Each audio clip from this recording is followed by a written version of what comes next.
Hi ಎಲ್ರಿಗೂ ನಮಸ್ಕಾರ. ನಾನು ನಿಮ್ಮ ಮಿತ್ರ ಮಾತಾಡ್ತಾ ಇದ್ದೀನಿ. ಮಹಾನ್ ಪಿ ಸಿ ಶೇಖರ್ ಅವರ ನಿರ್ದೇಶನದ ಆ, ಪ್ರಕಾಶ್ ಬುದ್ದೂರ್ ಆಕಾಶ ಪಿಕ್ಚರ್ಸ್ ಪ್ರಕಾಶ್ ಬುದ್ದೂರ್ ಅವರ ನಿರ್ಮಾಣದ ಸಿನಿಮಾ ಇದು. ಆ, ವಿಶೇಷವಾದ ಪೋಸ್ಟರ್ ಮೂಲಕ ಆ, ಶಿವಣ್ಣ ಅವರ ಆ, ಪಾತ್ರದ ಮೂಲಕ ಅಥವಾ ವಿಜಯ ರಾಘವೇಂದ್ರ ಅವರ ಇಂಟ್ರೊಡಕ್ಷನ್ ಮೂಲಕ ಸಿನಿಮಾ ಒಂದೊಂದು ಕ್ರೇಜನ್ನು ಹುಟ್ಟಿಸಿದೆ. ಈ ಸಿನಿಮಾದಲ್ಲಿ ನನ್ನದು ಒಂದು ವಿಶೇಷವಾದಂಥ ಪಾತ್ರ. ಸಮಾಜಮುಖಿ ಚಿಂತನೆ ಇರುವಂಥ ನಾಯಕ ವಿಜಯ ರಾಘವೇಂದ್ರ ಅವರು. ಅವರ ಜೊತೆ ಪ್ರತಿ ಕ್ಷಣಕ್ಕೂ ನಿಲ್ಲುವಂಥ ಒಂದು ಪಾತ್ರ. ಒಂದು ಸಿಬ್ಲಿಂಗ್ಸ್ ಅಲ್ಲ, ಒಂದು ಮಾವ ಅಂದರೆ ತಾಯಿಯ ತಮ್ಮನ ಪಾತ್ರದಲ್ಲಿ, ಭಾವನ ಪಾತ್ರದಲ್ಲಿ ನಾನು ಕಾಣಿಸ್ಕೋತೀನಿ. ಬಟ್ ಏಜ್ ಡಿಫ್ರೆನ್ಸ್ ಇದ್ದರೂ ಕೂಡ, ಪಾತ್ರಕ್ಕೆ ಏಜ್ ಡಿಫ್ರೆನ್ಸ್ ಇದ್ದರೂ ಕೂಡ ಭಾಳ ಸ್ನೇಹಿತರಾಗಿ ಭಾಳ ಬಾಂಡಿಂಗಲ್ಲಿರುವಂಥ ಪಾತ್ರದ ಹೆಸರು ಶಿವಯ್ಯ ಅಂತ. ಮೆಕ್ಯಾನಿಕಲ್ ಕೆಲಸ ಮಾಡ್ತಾ ಇರುವಂಥದ್ದು. ವಿಜಯ ರಾಘವೇಂದ್ರ ಅವರ ನಾಯಕ ನಟನಿಗೆ ಯಾವುದೇ ಸಮಸ್ಯೆಗಳು ಬರದಂಗೆ, ಯಾರು ಅವ್ರನ್ನ ಮುಟ್ಟದಂಗೆ, ಪ್ರತಿ ಕ್ಷಣ ಪ್ರತಿ ನಿಮಿಷ ಅವ್ರ ಜೊತೆ ನಿಂತ್ಕೊಂಡು ಇರುವಂಥ ಪಾತ್ರ.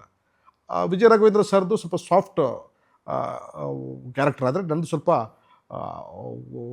ಭಾಳ ಕೋಪದ, ಎಲ್ಲದಕ್ಕೂ ರಿಯಾಕ್ಟ್ ಮಾಡುವಂಥ ಒಂದು ಪಾತ್ರ.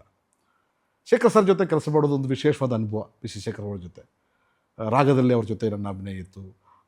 ರೋಮಿಯೋ, ಚಡ್ಡಿ ದೋಸ್ತ್, ಸ್ಟೈಲ್ ಕಿಂಗ್, ಇದರಲ್ಲೆಲ್ಲದಲ್ಲೂ ಕೂಡ ಅಭಿನಯಿಸಿದ್ದೆ ನಾನು. ನನ್ನ ಸಾಮರ್ಥ್ಯಕ್ಕೆ ತಕ್ಕನಾಗಿ ಒಂದು ಪಾತ್ರವನ್ನು ಬರೆದು ಆ ಪಾತ್ರಕ್ಕೆ ಜೀವ ತುಂಬುವಂಥ ಕೆಲಸವನ್ನು ಶೇಖರ್ ಸರ್ ಮಾಡಿದ್ದಾರೆ. ಇದರಲ್ಲಿ ಭಾಳ ವಿಶೇಷ ಅಂತ ಹೇಳಿದರೆ, ಮೊದಲ ಬಾರಿಗೆ ಆಕಾಶ ಪಿಕ್ಚರ್ ಪ್ರಕಾಶ್ ಬುದ್ದೂರ್ ಅವರು ಬಹಳ ಮುತುವರ್ಜಿ ವಹಿಸಿ ಒಂದು ಸಮಾಜಮುಖಿಯಾದ ಒಂದು ರೈತರಿಗೆ ಸಂದೇಶ ಕೊಡುವಂಥ, ರೈತರ ಬಗ್ಗೆ, ರೈತರು ದೇಶದ ಬೆನ್ನೆಲುಬು ಅಂತ ಹೇಳುವಂಥ ಒಂದು ಸಿನಿಮಾನ ಕೊಡಬೇಕು. ಮಹಾನ್ ಅಂದರೆ ಯಾರು ಅನ್ನೋ ಒಂದು ಕುತೂಹಲ ನಿಮಗೆಲ್ಲರಿಗೂ ಕೂಡ ಮೂಡಿಸುತ್ತೆ. ಹಾಗಾಗಿ ನನಗೆ ಭಾಳ ಖುಷಿ ಇದೆ. ಆಕಾಶ ಪಿಕ್ಚರ್ ಬ್ಯಾನರ್ ಅಡಿ ಶೇಖರ್ ಸರ್ ನಿರ್ದೇಶನದಲ್ಲಿ ವಿಜಯ ರಾಘವೇಂದ್ರ ಸರ್ ಜೊತೆ ನಾನು ಸ್ಕ್ರೀನ್ ಹಂಚ್ಕೊಂಡಿರೋದು ನನಗೆ ಭಾಳ ಖುಷಿ ಇದೆ. ಸಿನಿಮಾದ ಉದ್ದಕ್ಕೂ ಕೂಡ ಈ ಶಿವಯ್ಯ ಅನ್ನೋ ಪಾತ್ರ ನಿಮಗೆ ಇಷ್ಟ ಆಗುತ್ತೆ.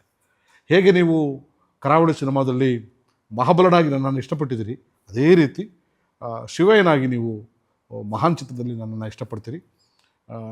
ಈ ಸಿನಿಮಾ ನೀವೆಲ್ಲರೂ ಕೂಡ ವೀಕ್ಷಣೆ ಮಾಡಿ. ಇವತ್ತು ವಿಶೇಷವಾಗಿ ಒಂದು ಪೋಸ್ಟರನ್ನು ನನಗೋಸ್ಕರ ಲಾಂಚ್ ಮಾಡ್ತಾಯಿದ್ದಾರೆ. ಶಿವಯ್ಯನ ಪಾತ್ರವನ್ನು ಲಾಂಚ್ ಮಾಡ್ತಾಯಿದ್ದಾರೆ. ಈ ಪಾತ್ರ ನಿಮಗೆಲ್ಲರಿಗೂ ಕೂಡ ಖುಷಿಯನ್ನು ಕೊಡುತ್ತೆ. ಈ ಸಿನಿಮಾದಲ್ಲಿ ಅಭಿನಯಿಸಿದ್ದು ನನಗೆ ಭಾಳ ಖುಷಿ ಇದೆ. ನನಗೆ ಒಂದು ಒಳ್ಳೆ ಟೆಕ್ನಿಕಲಿ ಸೌಂಡ್ ಆಗಿರುವಂಥ ಸಿನಿಮಾ, ರೈತಪರ ಚಿಂತನೆ ಇರುವಂಥ ಒಂದು ಸಿನಿಮಾ, ನಮ್ಮ ಮಣ್ಣಿನ ಕಥೆಯನ್ನು ಹೇಳುವಂಥ ಸಿನಿಮಾ, ಒಂದು ವಿಶೇಷವಾಗಿರೋ ಸಿನಿಮಾ ಇದು ಮೂಡಿ ಬರುತ್ತೆ. ಸೊ ಹಾಗಾಗಿ ನಿಮ್ಮೆಲ್ಲರ ಶುಭ ಹಾರೈಕೆಗಳನ್ನು ಕೋರ್ಕೋತಾ ಇದ್ದೀನಿ. Thank you.